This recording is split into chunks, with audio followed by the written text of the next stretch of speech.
Introduction. Hey Reena, would you write something? Yeah, sure, tell me. There is a number x. If you multiply x by itself, we get a number. I have that number of books. Okay. You have 2 times the number x, and our friend has 2 books. Now add all the books. What expression do you get? Let me write somewhere. There is a number x. If we multiply x by itself, then we get x square. So you have x square books. And I have 2 times the number x, that is 2x, and our friend has 2 books. Then their sum gives this expression. Do you know what do we call this expression? No, but I find it very interesting.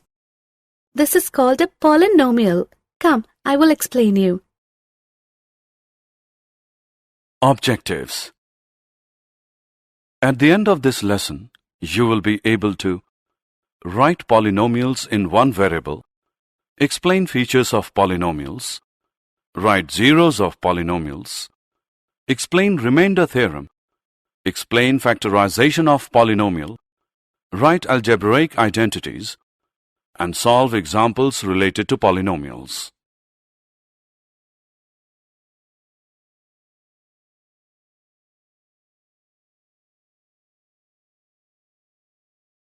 Polynomial in one variable. A polynomial is made up of terms that are only added, subtracted, or multiplied. A polynomial looks like this. Polynomial comes from poly, meaning many, and nomial, in this case meaning term. So it says many terms. A polynomial can have constants like 3, -20, or 1/2, variables like x and y, and exponents like the 2 in y square, but only 0, 1, 2, 3, and so on, etc. Polynomial in one variable means that expression will have only one variable like 2x square plus xy cube plus y plus 1, etc.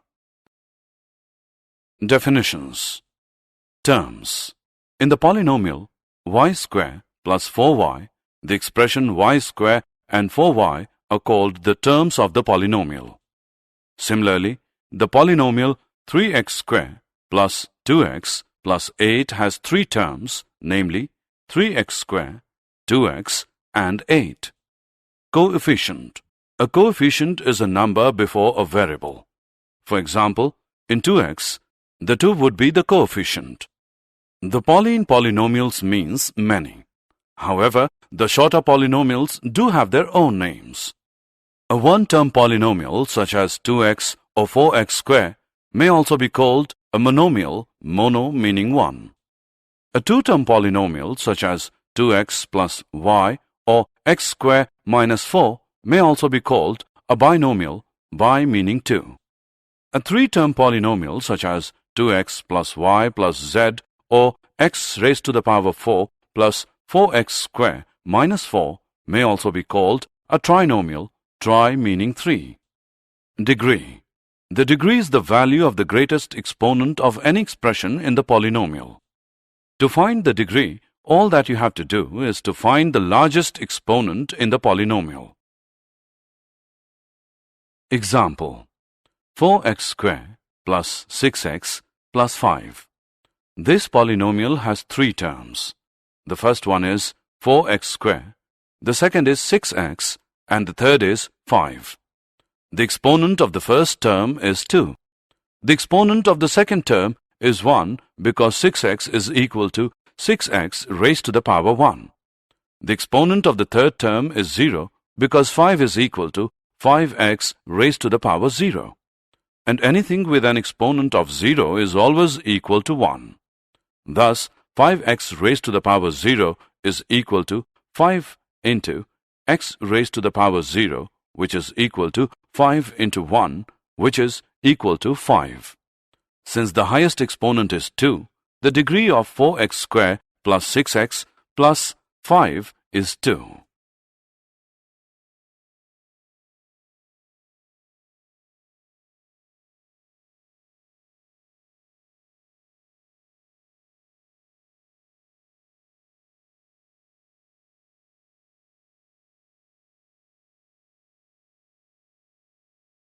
Degree of polynomial.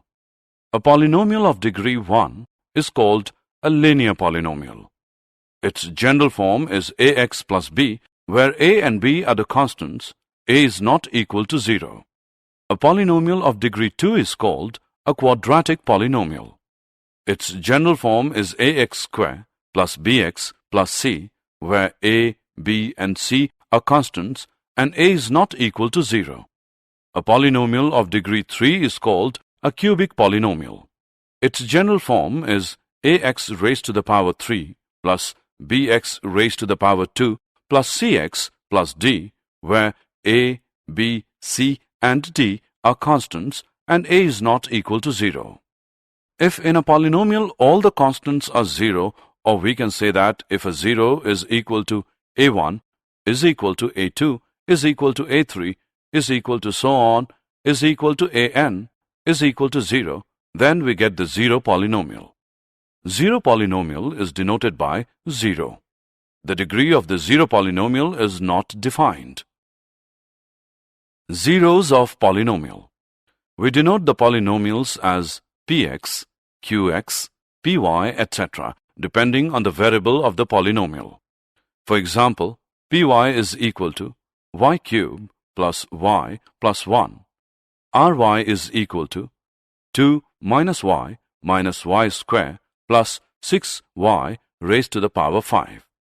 Look at this polynomial now. Qy is equal to 2x cube minus 5y square plus 3y minus 6.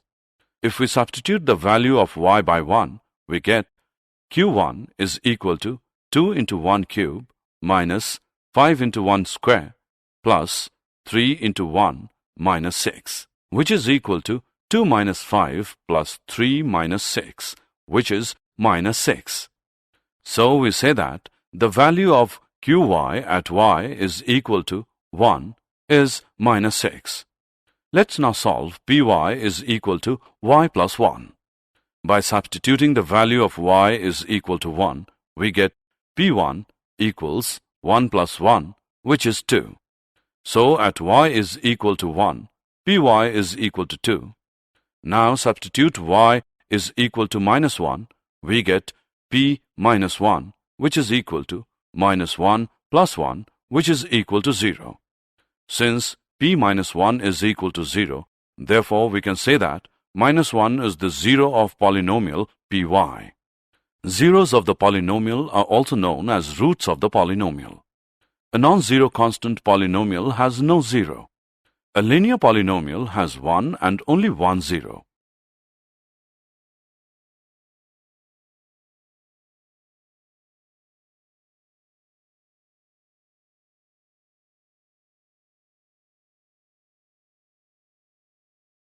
Example. Check whether minus 4 and 4 are zeros of the polynomial x minus 4. Solution. Let px is equal to x minus 4. By substituting the value of minus 4, we get p minus 4, which equals minus 4 minus 4, which is equal to minus 8. Now substituting the value of 4, we get p4 equals 4 minus 4, which is equal to 0. We have seen that p minus 4 is equal to minus 8 and p4 is equal to 0. Therefore, 4 is a zero of the polynomial x minus 4, but minus 4 is not. Let's now find a zero of the polynomial qu is equal to 2u plus 1. Solution. Finding a zero of any polynomial is the same as solving the equation. So we will solve px is equal to 0. Therefore, 2u plus 1 is equal to 0 gives us u as minus 1 upon 2. So, minus 1 upon 2 is a zero of the polynomial 2u plus 1.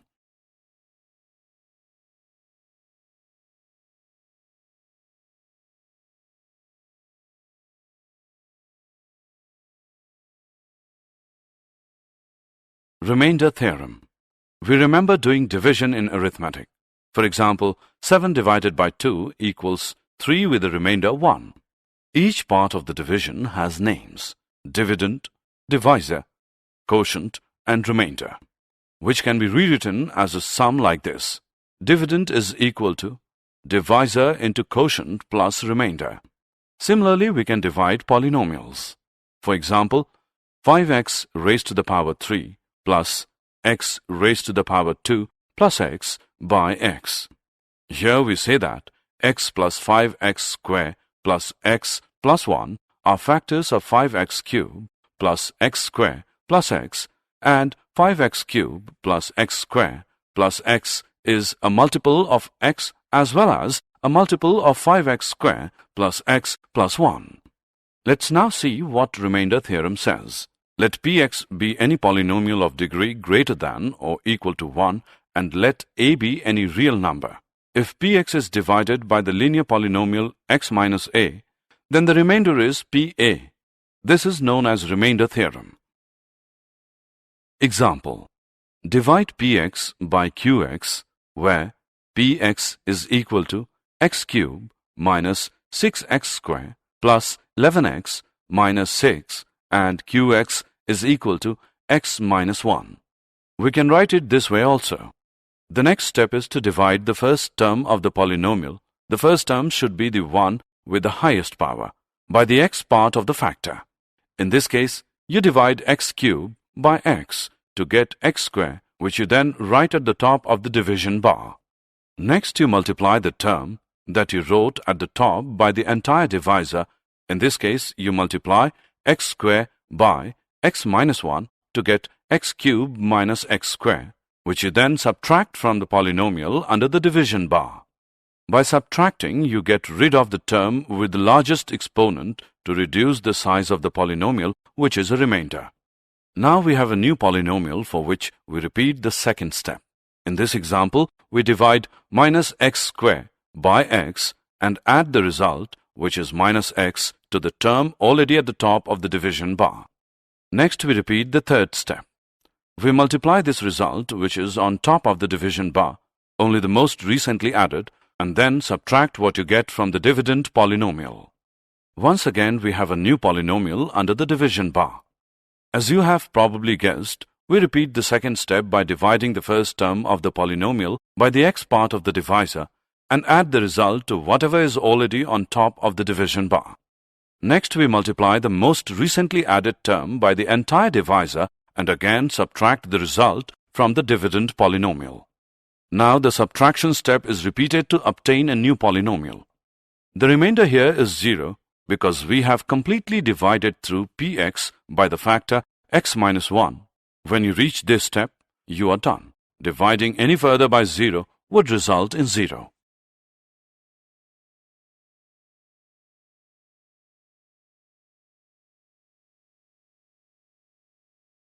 Find the remainder when 2x raised to the power 4 plus x raised to the power 3 minus x square plus x plus 3 is divided by x minus 1.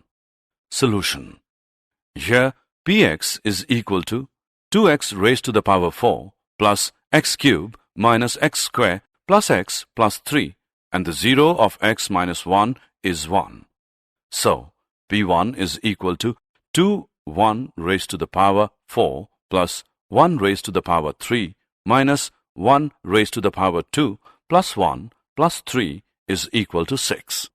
So, by the remainder theorem, 6 is the remainder when 2x raised to the power 4 plus x raised to the power 3 minus x square plus x plus 3 is divided by x minus 1. Factorization of polynomial. Factor theorem. If px is a polynomial of degree n is greater than 1, n is equal to 1, and a is any real number, then 1, x minus a is a factor of px if pa is equal to 0, and 2, pa is equal to 0 if x minus a is a factor of px. Example of factorization. Example. Identify the factors of the polynomial 2x square minus 5x plus 3. Solution. Let fx is equal to 2x square minus 5x plus 3. Let us check x is equal to 1 by trial and error method. Then f1 is equal to 2 1 square minus 5 1 plus 3 is equal to 2 minus 5 plus 3, which equals 0.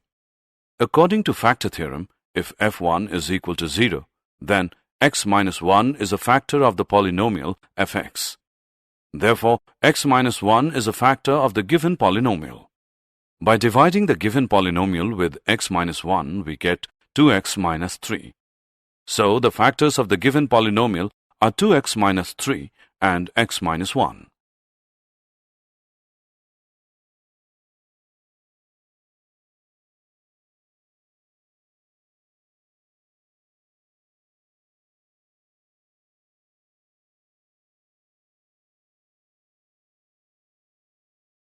Algebraic identities. There are some algebraic identities which we may learn now.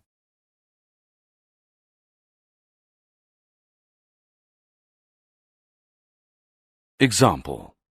Evaluate 107 into 104 without multiplying directly. Solution. 107 into 104 is equal to 100 plus 7 into 100 plus 4, which equals 100 square plus 7 plus 4 into 100 plus 7 into 4 using identity 4, which equals 10,000 plus 1,100 plus 28, which is equal to 11,128. Did you know? The number of real zeros of a polynomial function is never more than the degree of the polynomial. The number of real zeros of a polynomial will be degree of the polynomial less a multiple of 2. Therefore, a degree 6 polynomial will have 6, 4, 2, or no real zeros. A degree 5 polynomial will have 5, 3, or 1 real zeros. All polynomials of odd degree must have at least one real zero.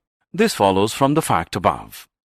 The highest degree of a polynomial must always be at least one more than the number of turning points.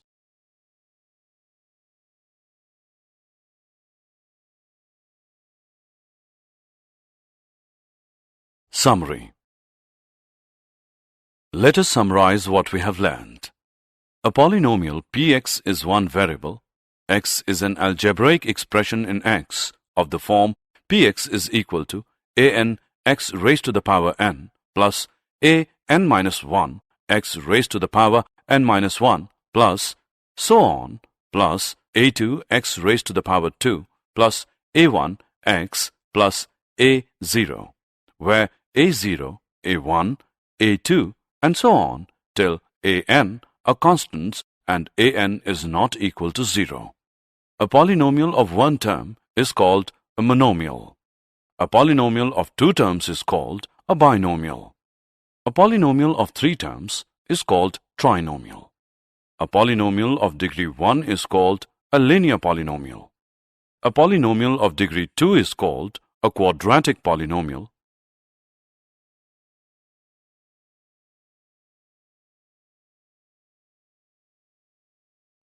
A polynomial of degree 3 is called a cubic polynomial. A real number a is a zero of polynomial px if pa is equal to 0. In this case, a is also called a root of the equation px equals 0. Every linear polynomial is one variable has a unique zero, a non-zero constant polynomial has no zero, and very real number is a zero of the zero polynomial. Remainder theorem. If px is any polynomial of degree greater than or equal to 1, and px is divided by the linear polynomial x minus a, then the remainder is pa. Factor theorem. X minus a is a factor of the polynomial px if pa is equal to 0. Also, if x minus a is a factor of px, then pa is equal to 0.